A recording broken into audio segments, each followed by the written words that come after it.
Hello दोस्तों, आपका स्वागत है आपके अपने चैनल बालक ज्ञान में। दोस्तों आज हम आप लोग के लिए बायोलॉजी जो है 12th क्लास के है 7वां चैप्टर लाए हुए हैं। आपसे रिक्वेस्ट है वीडियो अंत तक देखिएगा, क्योंकि इस वीडियो को देखने के बाद लगभग आपका इस चैप्टर का कोई भी क्वेश्चन नहीं छूटने वाला है। तो चलिए शुरू करते हैं। पहला जो क्वेश्चन है, जीवाश्म क्या होता है। तो दोस्तों देखिए, जीवाश्म क्या होता है, जैसे पेड़ पौधे और जानवर जो हैं किसी घटनावश ज़मीन के अंदर दब जाते हैं और कई वर्षों बाद जो है उसका अवशिष्ट हमें मिलता है, तो उसी को हम लोग जीवाश्म बोला जाता है। यहाँ लिखने के लिए आप लिख सकते हैं कि जीवाश्म पौधे और जानवरों जैसे जीवों के प्राकृतिक रूप से संरक्षित अवशेष है जो बहुत समय पहले पृथ्वी में मौजूद थे। कहने का मतलब है कि वही पेड़ पौधा किसी घटना कारण पेड़ पौधा जीव जंतु जमीन के अंदर दब जाते हैं और कई सालों बाद उनका अवशेष प्राप्त होता है, उसको जीवाश्म बोला जाता है। ठीक है, आई होप कि आप लोग समझ गए होंगे। ठीक है, अगला क्वेश्चन है जैव विकास। जीव विज्ञान की वह शाखा जिसके अंतर्गत, यानी जीव विज्ञान की वह शाखा है जिसके अंतर्गत जीव की उत्पत्ति, उसके पूर्वजों के इतिहास तथा उनमें समय समय पर हुए परिवर्तन का अध्ययन किया जाता है, उसी को एवोल्यूशन कहा जाता है। कहने का मतलब है कि ये विज्ञान की वह शाखा है, जीव विज्ञान की वह शाखा है जिसमें जीव कैसे उत्पन्न हुआ है और उसके पूर्वज का जो है कैसे परिवर्तन हुए हैं समय के अनुसार।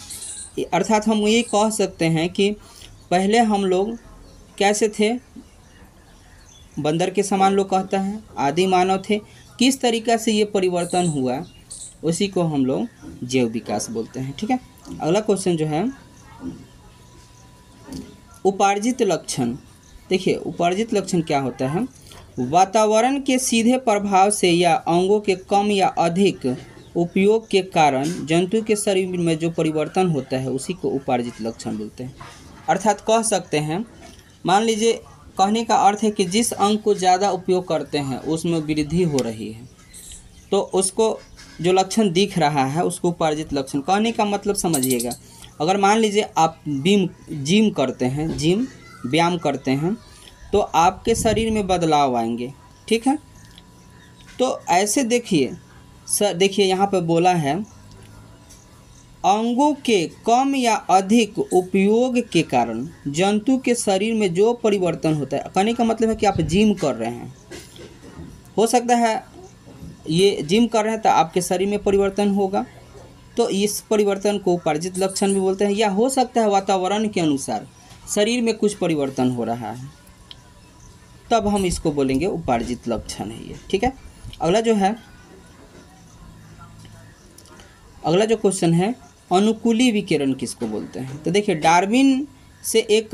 डार्विन जो है एक भ्रमण में देखा कि एक भूभौगोलिक क्षेत्र में विभिन्न प्रजाति के विकास को एक बिंदु से शुरू होकर अन्य भौगोलिक क्षेत्रों पर प्रसारित होता है, उसी को, कहने का मतलब कोई भी चीज़ है कहीं छोटे जगह से शुरू हुआ है और उसमें विकास हो रहा है, ठीक है ना, जिसको अनुकूली विकिरण भी कहा जाता है।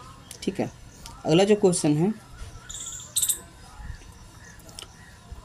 अभिसारी विकासवाद किसको कहते हैं। तो देखिए, असामान्य जीवों का मतलब अलग अलग, असामान्य जीवों के समूह में समान अनुकूली कार्यात्मक रचनाएं के विकसित होना अनुकूली अभिसारी कहा जाता है।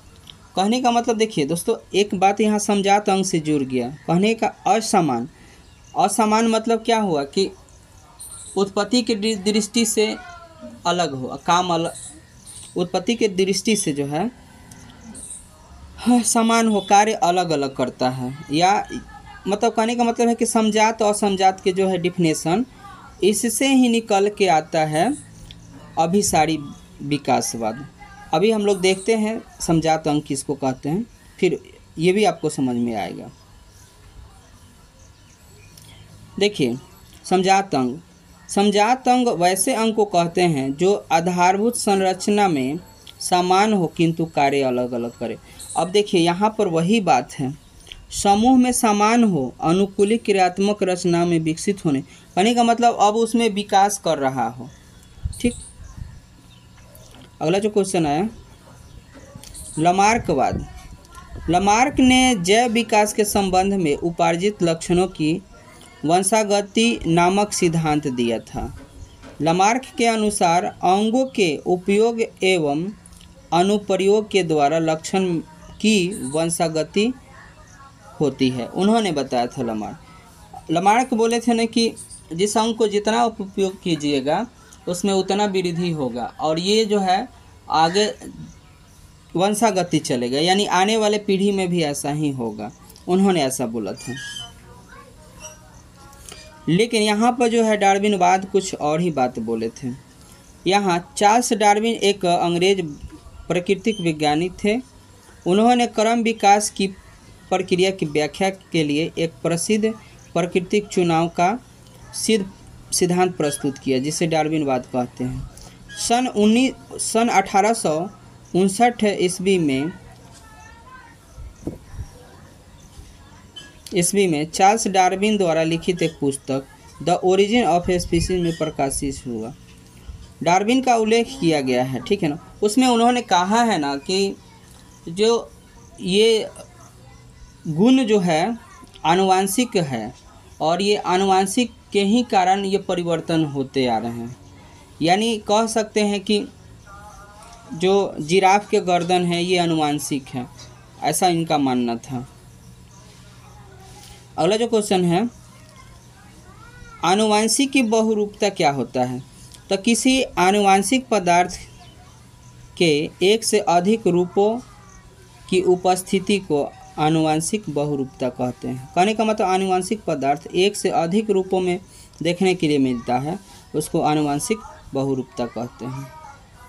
ठीक है, अगला जो क्वेश्चन है, रामापिथिकस और ड्रायोपिथिकस क्या है। देखिए, रामापिथिकस और ड्रायोपिथिकस आदि मानव के जीवाश्म के प्रारंभिक अवस्था है। ये जो है आदि मानव का मतलब बहुत पहले हम लोग, मानव जो है हम लोग समझिए कि हम लोग का वो पूर्वज हैं। ठीक है, तो देखिए ड्रायोपिथिकस कॉपी के समान था, एक कॉपी बंदर समान जैसा होता है, जबकि रामापिथिकस जो है बिल्कुल हम लोग के समान था। ठीक है, समवृत्ति संरचना क्या होती है समझिएगा। वैसी संरचना जिनकी उत्पत्ति संरचना में विभिन्नता से होती है किंतु कार्य समानता होती है, उसको समवृत्ति रचना कहते हैं।